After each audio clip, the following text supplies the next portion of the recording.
Assalamualaikum warahmatullahi wabarakatuh. Ketemu lagi dengan Bu Ninik. Untuk materi kita kali ini adalah siklus akuntansi perusahaan jasa dan perusahaan dagang. Kalian tidak usah pusing. Tetap semangat belajar dimanapun kalian berada karena Ibu ada untuk kalian. Baiklah, kita langsung mulai saja ya materinya ya. Siklus akuntansi perusahaan jasa dan dagang. Semua berawal dari transaksi. Yang mana transaksi ini dibuktikan dengan adanya dokumen transaksi. Kita ketahui bersama, dokumen transaksi juga sering kita sebut dengan bukti transaksi.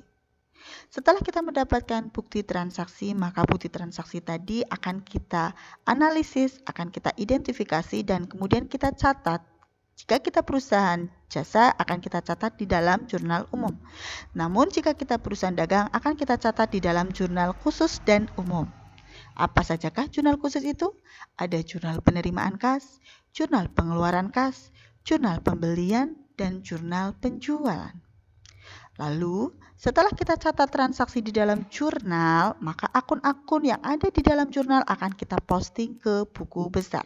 Buku besar itu ada macam-macam, ada bentuk T, ada bentuk 2 kolom, ada bentuk 3 kolom, dan 4 kolom.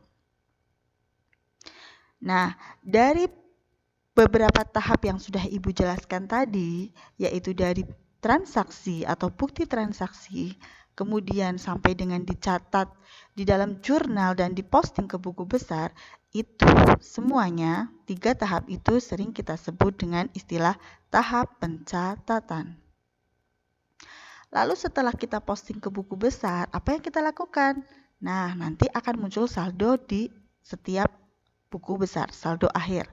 Saldo akhir di setiap buku besar ini akan kita pindahkan ke dalam kertas kerja atau worksheet. Ayo, di kolom manakah? Ya, betul, ada di kolom neraca sisa atau neraca saldo. Ini adalah bentuk dari worksheet ya. Terdiri dari neraca sisa, penyesuaian, neraca sisa disesuaikan, laba rugi, dan neraca. Lalu setelah kalian membuat worksheet, apa yang akan kalian buat? Ya, tepat sekali. Kalian akan membuat yang namanya jurnal. Jurnal apakah itu? Jurnal penutup. Jurnal penutup bentuknya sama persis dengan jurnal umum. Jurnal penutup ini berfungsi untuk menutup akun-akun nominal. Jangan lupa, setiap jurnal selalu kita posting ke buku besar. Dari tahap kertas kerja, yaitu tadi adalah tahap mengisi neraca saldo, penyesuaian, hingga sampai dengan di jurnal penutup, ini kita sebut tahap pengiktisaran. Setelah tahap pengiktisaran, maka langkah selanjutnya adalah kita melakukan tahap apa lagi? Ya, betul. Tahap pembuatan laporan keuangan. Ada berapa laporan keuangan?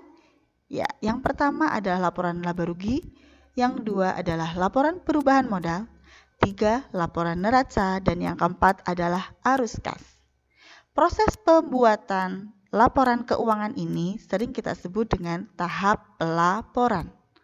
Apakah ini berarti sudah selesai siklus akuntansi? Ternyata tidak, masih ada 1 tahap lagi. Apakah itu? Tahap selanjutnya adalah tahap pembuatan jurnal pembalik. Jurnal pembalik ini dilakukan pada awal periode akuntansi berikutnya, yaitu membalik jurnal penyesuaian yang mengakibatkan adanya akun real baru. Sudah paham ya? Nah, dari transaksi tadi atau dari bukti transaksi, kemudian kita catat di dalam jurnal, kemudian kita posting di dalam buku besar, sampai dengan dibuat jurnal penutup, kemudian sampai dengan laporan keuangan hingga dibuat kembali jurnal pembalik. Ini semua kita sebut dengan siklus akuntansi. Saya harap kalian semua paham dengan penjelasan Ibu tadi ya.